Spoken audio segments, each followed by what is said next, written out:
बिस्मिल्लाहिर्रहमानिर्रहीम। अस्सलाम वालेकुम viewers, welcome to my kitchen. तो आज मैं अपने किचन में आपके साथ बहुत ही मज़ेदार मटन का सालन, हैदराबादी मटन करी की रेसिपी शेयर करने जा रही हूँ, जो कि बहुत ही आसान है। चलें स्टार्ट करते हैं।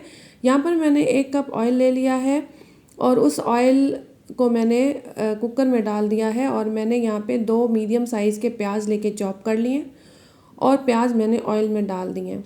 जब ऑयल गर्म हुआ है तो उसमें प्याज डाल दिए हैं। अब मैं प्याज को इतना फ्राई करूँगी कि इनका कलर जो है वो ट्रांसलूसेंट हो जाए, ये सॉफ्ट हो जाए और सफ़ेद ही रहें, ये ब्राउन ना हो। तो यहाँ पर जो प्याज हैं वो बहुत सॉफ्ट हो गए हैं और उनका कलर भी जो है वो ब्राउन नहीं हुआ और ये बहुत टेंडर हो गए हैं। तो यहाँ पर अब मैं इसमें 1 गट्ठा लहसुन का डाल दूँगी, जिसमें 10 से 12 जवे लहसुन के थे। और इसके साथ मैं कुछ गरम मसाला डालूंगी, जिसमें 1 स्टिक दालचीनी की है, 8 अदद काली मिर्चें और 6 क्लोव्स हैं। आप चाहें तो इसमें एक बड़ी इलायची भी डाल सकते हैं। और यहाँ मैंने 2 टमाटर बारीक चॉप करके डाल दिए हैं।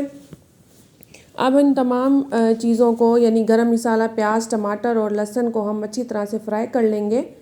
फ्राई करने के बाद अब इसमें हम 1 किलो मैंने इसमें मटन डाल दिया है, जो कि 1 किलो के करीब है। और अब इस मटन को मैं इतना फ्राई करूँगी प्याज, लहसुन, टमाटर और गरम मसाले के साथ कि मटन का कलर तब्दील हो जाएगा, मटन सफ़ेद कलर का हो जाएगा। तो जब इसका कलर तब्दील होगा तो फिर हम इसमें दूसरे मसाले, तो यहाँ मटन अच्छी तरह फ्राई हो चुका है तो इसमें हम मसाले डालेंगे। यहाँ पर मैंने इसमें 3 टीस्पून मैंने इसमें लाल मिर्चें डाली हैं और हस्बे ज़ायका नमक डाला है और 1 टीस्पून हल्दी डाली है और 1 टेबलस्पून इसमें मैंने खुश्क धनिया का डाल दिया है। अब हम मटन और इन तमाम मसालों को उस वक्त तक फ्राई करेंगे जब तक ये तमाम मसाले मटन के साथ यकजान नहीं हो जाते और अच्छी तरह से इनको फ्राई करेंगे।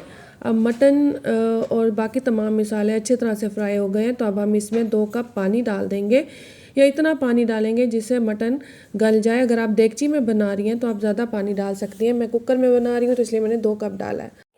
पानी डालने के बाद अब मैं कुकर को ढक्कन लगाकर बंद कर दूँगी और इसको मीडियम हाई फ्लेम पर 25 मिनट के लिए पकने के लिए मटन को रख दूँगी। आप देगची में बना रही हैं तो आपको 1 से 2 घंटे लगेंगे पकाने के लिए। तो 20 मिनट के बाद जब मैंने इसको ढक्कन को खोला है तो यहाँ पे हमारा जो मटन है वो अच्छी तरह से गल चुका है, लेकिन इसमें अभी थोड़ा सा पानी रहता है। तो इसको मैं अच्छी तरह से फिर से मटन को भूनूंगी ताकि इसका पानी भी खुश्क हो जाए और मटन भी अच्छी तरह से भुन जाए। तो मटन हमारा बहुत अच्छी तरह से गल चुका है कि ये चम्मच को लगाने से भी टूट रहा है। तो यहाँ पर पानी खुश्क हो गया और ऑयल ऊपर आ गया है। तो यहाँ अब मैं 4 टेबलस्पून दही के डाल दूँगी और अगर दही खट्टी है तो आप इसको 4 के बजाय 2 टेबलस्पून भी डाल सकती हैं। तो यहाँ पे मैंने 4 टेबलस्पून दही डाल दी है। अब मैं दही डाल के भी इसको भून लूँगी ताकि दही का पानी खुश्क हो जाए। जब दही का पानी खुश्क हो जाएगा और ऑयल जो है वो ग्रेवी के ऊपर आ जाएगा, मटन के ऊपर आ जाएगा, तो उस वक्त हम थोड़ा सा पानी डाल के इसकी ग्रेवी रख लेंगे।